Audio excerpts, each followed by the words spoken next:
berlayar ke kota Kendari. Meresapi bulir air yang jatuh dari batu berundang.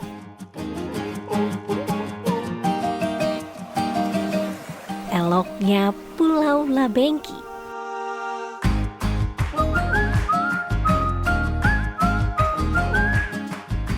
Nikmati pemandangan karang dan ikan laut.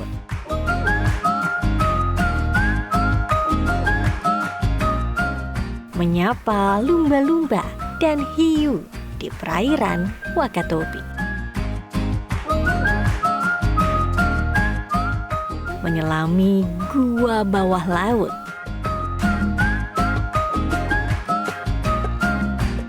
Danau ubur-ubur di balik batuan karst nan rindang.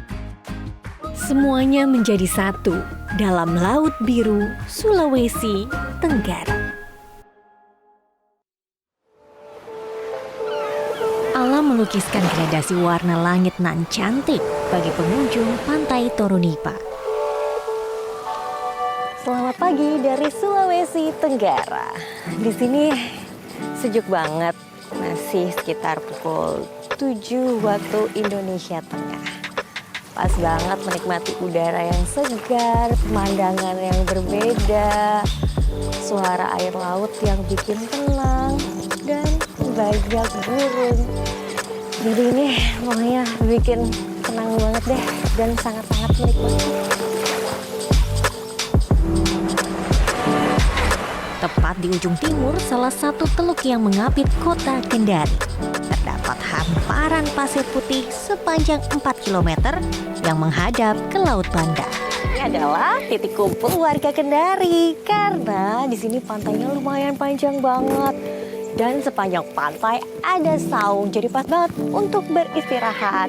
Kalau mau main air laut ya bisa. Di sana juga ada ban-ban yang sudah disediakan dan banana boat. Ke laut aja dekat, yuk ke sana. Pohon cemara sepanjang bibir pantai, begitu rindang adanya. Air laut yang biru dengan permukaan yang dangkal membuat pengunjung dapat bebas beraktivitas.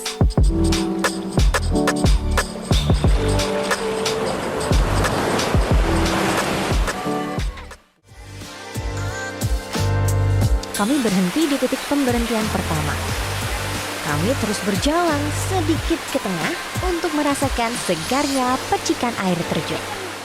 Min, tahu nggak kenapa air terjun Noramba ini salah satu wisata yang terbaik di Sulawesi Tenggara? Oh, jadi ini salah satu yang paling Iya. bagus di sini. Iya benar. Jadi orang-orang kalau misalnya dari luar kota deh ke sini Iya. semua. Apalagi mau cari air terjun yang bagus, dan lihat deh airnya. Iya, jernih Jernih banget kan?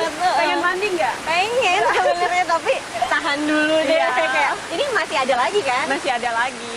Masih ada. Ya ampun, belum sampai atas aja ini udah kelihatan banget. Air terjunnya bertingkat loh. Iya, bagus banget. Kamu juga sering kesini berarti? Iya, sering banget.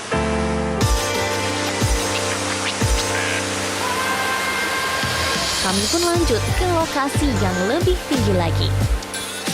Hasilnya, wow, air terjun bertingkat ini sangat membuat mata terpana. Apalagi saat itu debit air cukup deras yang membuat aliran air melintas begitu indah melewati pundak bebatuan. Sudah di Kendari tak lengkap rasanya kalau nggak menginjakan kaki ke pulau eksotis Labengki.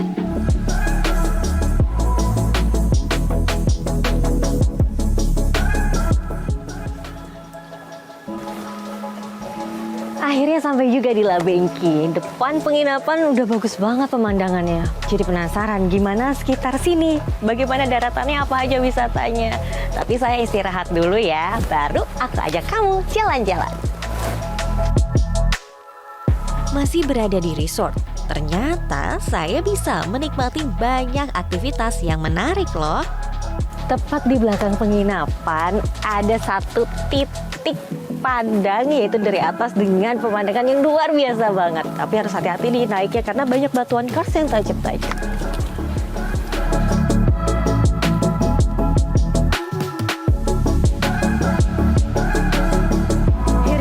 sampai di titik atas dengan pemandangan mini Raja Ampat. Ini kata orang lokal, tapi kalau misalnya saya tetap bilangnya inilah Bengki Besar. Di sisi belakang ada juga pemandangan yang bagus, yaitu laut dengan bentuk hati. Jadi ini dia pemandangan dari udara. Pulau Labengki Besar ini dikelilingi pulau-pulau kecil yang indah dengan struktur batuan kars.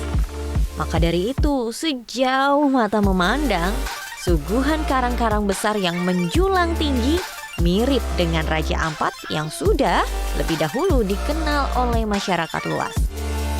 Sedangkan jika bergeser sedikit ke sisi lainnya, kamu akan melihat pemandangan tepi laut yang menyerupai bentuk hati. Tetap di lokasi yang sama, saya pun ingin bermain olahraga air. Setelah puas menikmati pemandangan di Labengki ini dari atas tebing kars, sekarang waktunya menikmati air lautnya, tapi dengan cara yang berbeda, yaitu paddling. Paddling kali ini cukup berbeda karena dapat pemandangan pulau kecil dan terumbu karang dengan ikan-ikan yang terlihat dari jernihnya air laut. Bagi saya yang gak biasa, paddling ini cukup sulit dilakukan untuk menjaga keseimbangan saat berdiri. Kuncinya yaitu kaki harus rileks dan tetap tenang. Tapi kalau ada gelombang air laut, tentu saja saya suka langsung panik dan terjatuh. Saat sudah mulai bisa mengendalikan diri, akhirnya saya bisa deh mengayuh dayung dengan tenang dan menikmati keindahan sekitar Labengki. Mencari keseruan lainnya, saya akan menuju Laguna Mahumalalang atau Blue Lagoon. Untuk menemukan harta karun yang indah, saya harus melewati batuan kars yang tajam terlebih dahulu.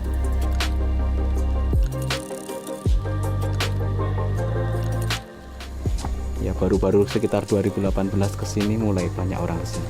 Aksesnya memang hanya ini nih ya, kayu-kayu gitu untuk bisa ke sana. Iya, karena ini memang kawasan hutan lindung masuknya. Jadi kita tidak boleh merusak kontur alam yang ada di sini. Makanya kita bikinkan dari kayu yang bisa dibongkar ketika sewaktu-waktu tidak dipakai. Gitu.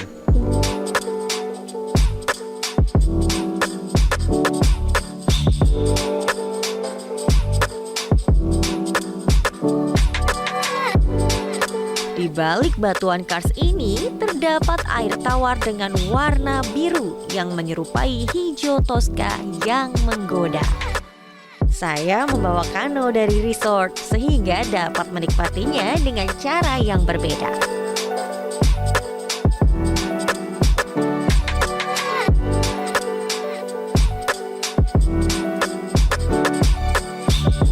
Airnya yang bening membuat saya melihat ikan-ikan yang berlalu lalang. Ya, itulah sedikit perjalanan saya dalam satu hari untuk merasakan surga tersembunyi di sisi utara kota Kendari.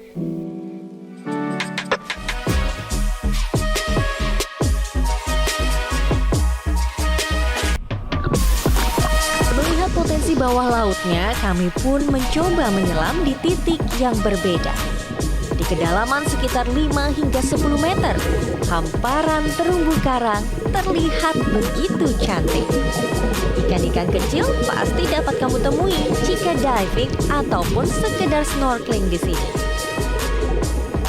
Nah, ini dia ikan badut yang kerap menyapa penyelam.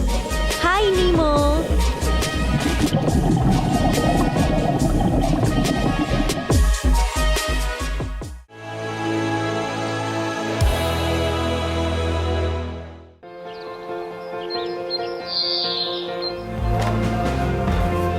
Selamat pagi dari Wakatobi.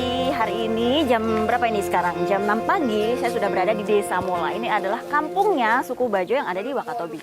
Pagi-pagi ini nih karena ini semuanya, hampir semuanya nelayan, aktivitas di sini sudah sangat ramai. Nah, kenapa saya pagi-pagi ada di sini? Karena kita hari ini mau melihat atau mencari ya lumba-lumba dan semoga bisa ketemu. Nah, itu Bapak Kepala Desa yang mau ngantar kita ke sana.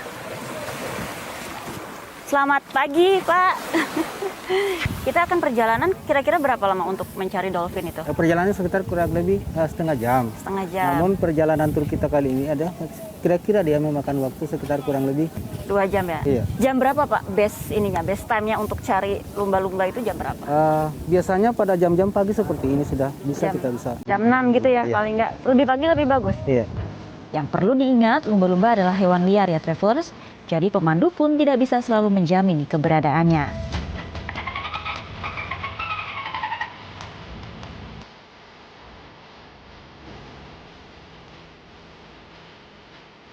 Namun kali ini kami sungguh beruntung. Tak sampai 30 menit menuju ke titik lumba-lumba, 1-2 ekor mulai terlihat melompat. Dan ternyata tak lama kita dikelilingi segerombolan lumba-lumba yang sesekali berenang ke permukaan. Wah, sungguh pemandangan yang sangat langka loh ini. Nah, kalau ke Wakatobi wajib hukumnya menyelam atau scuba diving. Pasti travelers juga sudah tidak asing dong dengan kecantikan bawah laut Wakatobi yang sudah sangat diulu-ulukan oleh para divers. Lokasi pertama penyelaman kali ini adalah Pantai Sombu atau dikenal dengan spot Sombu Dive. Tentunya travelers juga sudah bersertifikat menyelam dan harus ditemani dengan pemandu dan diver lokal dengan telah berpengalaman ya. Kita akan menggunakan alat lewat kita turun ke sana dan di sana adalah di sudut sana tempat kita akan mengambil gambar. Nah, di sana adalah objek yang paling berwarna-warni.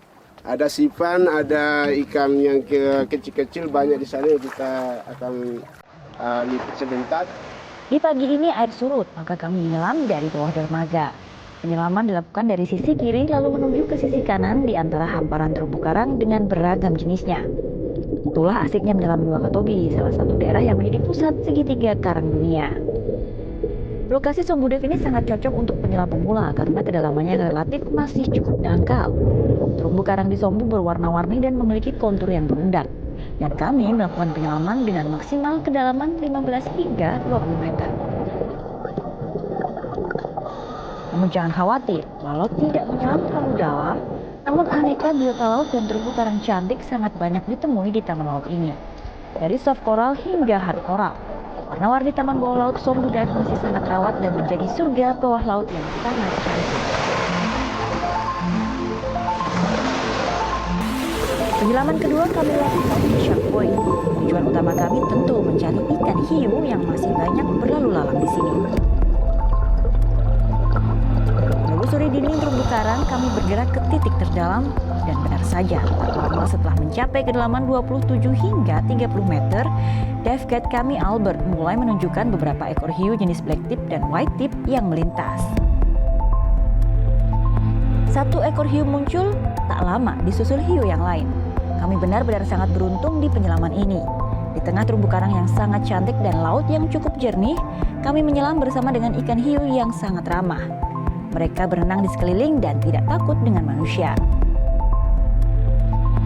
Tenang saja dan jangan salah ya traveler, sebagai informasi ikan hiu jenis black tip dan white tip ini adalah jenis yang tidak agresif dan tidak akan menyerang manusia jika tidak terancam dan diprovokasi. Jadi menyelamlah dengan santai dan tenang saat berjumpa langsung dengan mereka. Benar-benar fun kan?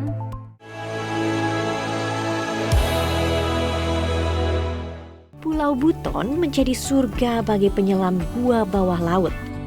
Bisa dibilang, di Butonlah satu-satunya titik lokasi gua penyelaman di Indonesia dengan jumlah yang banyak. Dari hasil pemetaan penyelaman gua yang tergabung dalam Rock and Roll Divers Buton, komunitas ini telah menyelam di 40 titik. Saya pun ingin mencoba pengalaman baru tersebut. Bersama Bang Sudiar, saya diajak ke Gua Moko. Gua Moko tipikal guanya ini dia patahan. Di patahan. Dia ada rekahan batu yang awalnya dulu ada di dalam tanah, belum runtuh. Lama kelamaan ada sesuatu itu mungkin gempa atau apa runtuh. Untuk di cave diving itu sih sebenarnya ada beberapa level, ada beberapa tingkatan-tingkatan. Nah, level paling bawah itu paling awal itu adalah level penyelam gua di mana masih ada cahaya matahari masih nampak di kita bisa lihat ya. Nah, untuk equipmentnya di cavern area atau penyelam di level awal itu bisa pakai backmount.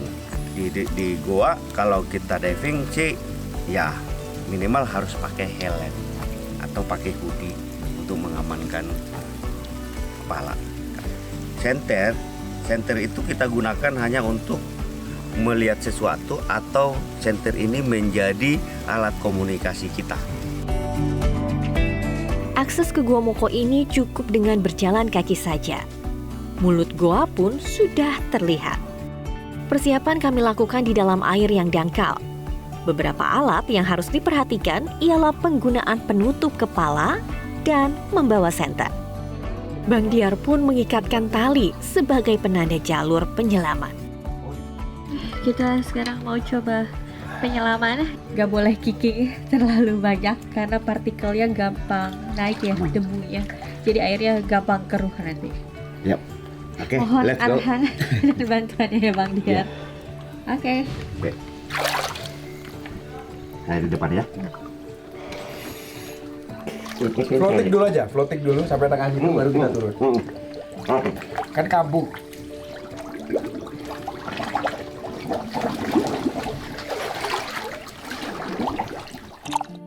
Penyelaman gua ini diperuntukkan bagi yang berpengalaman ya travelers.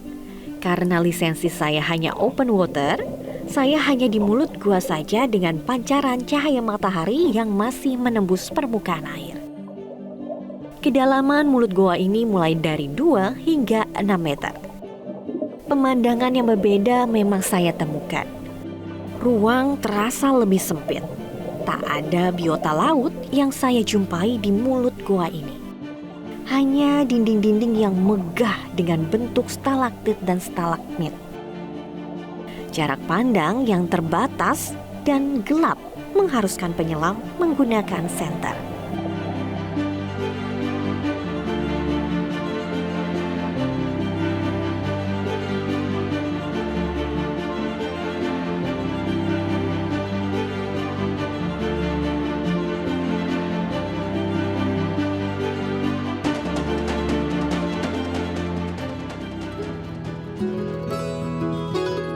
Pulau Muna memiliki beberapa danau dengan keeksotisannya masing-masing.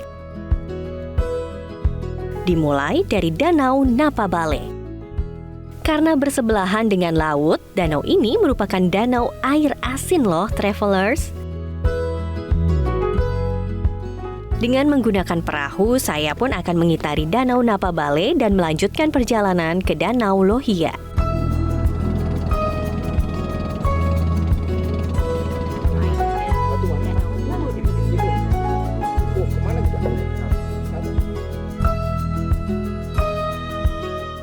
Danau Napabale ini berada di bawah kaki bukit yang dikelilingi bongkahan batu karang atau kars dengan pepohonan. Akhirnya kami sampai ke tepian tebing. Dari sinilah perjalanan berat saya lalui untuk menuju Danau Ubur-ubur Lohia.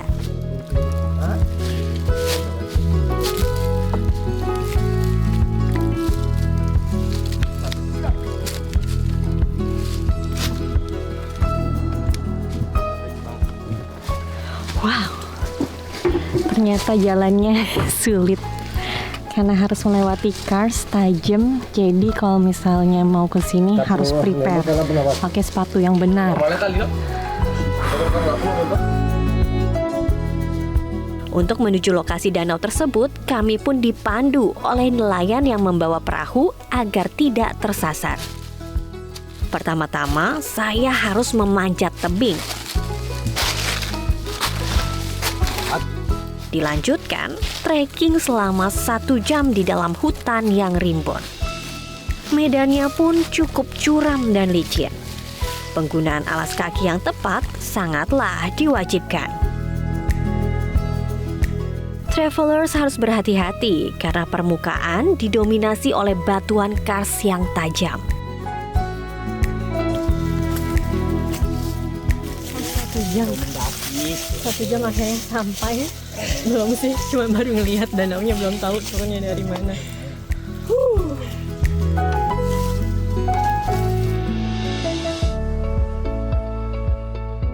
Sesampainya di Danau Lohia, saya pun masih harus melipir di pinggiran tebing untuk turun ke danau.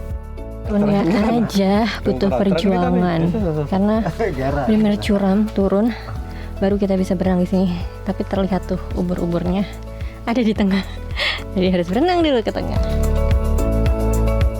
Karena baru pertama kali merasakan berenang di danau alam seperti ini, maka saya didampingi oleh Karama, warga lokal yang sudah sering ke lokasi ini. Mengarah ke kumpulan ubur-ubur, saya berenang sekitar 5 meter ke arah tengah.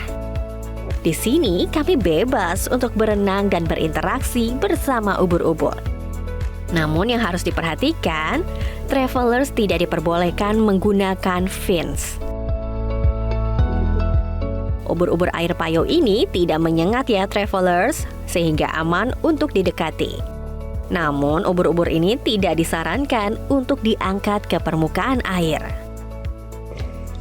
Akhirnya selesai juga berenang bersama ubur-ubur. Terima kasih untuk Karama yang telah mendampingi. Ya, Karama di sini wisatawan tuh banyak atau enggak sebenarnya?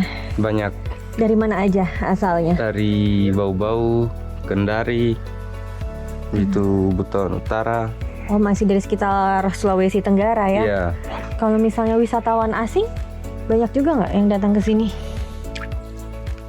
ya, tidak terlalu banyak. Tidak terlalu banyak, tapi Ya. ada juga ya yang Ya, sini. ada. Kalau untuk spot ubur-ubur sebenarnya di sini aja atau masih banyak titik kalau daerah sini? Masih banyak. Masih banyak, ada berapa kira-kira titik spot berenang bersama ubur-ubur? Ada 4. Wah, ada 4 titik. Jauh-jauh kah jaraknya? Ya nggak terlalu. Tidak terlalu. Iya. Oh. Tapi untuk mencapai ke titik ubur-ubur pasti akan melewati ini hutan gini trekking dulu atau gimana? Iya. Semuanya seperti Iya. itu. Danau ubur-ubur Lohia ini asri dan menawan. Untuk menjaga ekosistem ubur-ubur, travelers yang ingin berenang sebaiknya tidak melompat ke danau dan tidak menggunakan tabir surya. Metro TV. Jelajahi cara baru mendapatkan informasi. Download Metro TV Extend sekarang.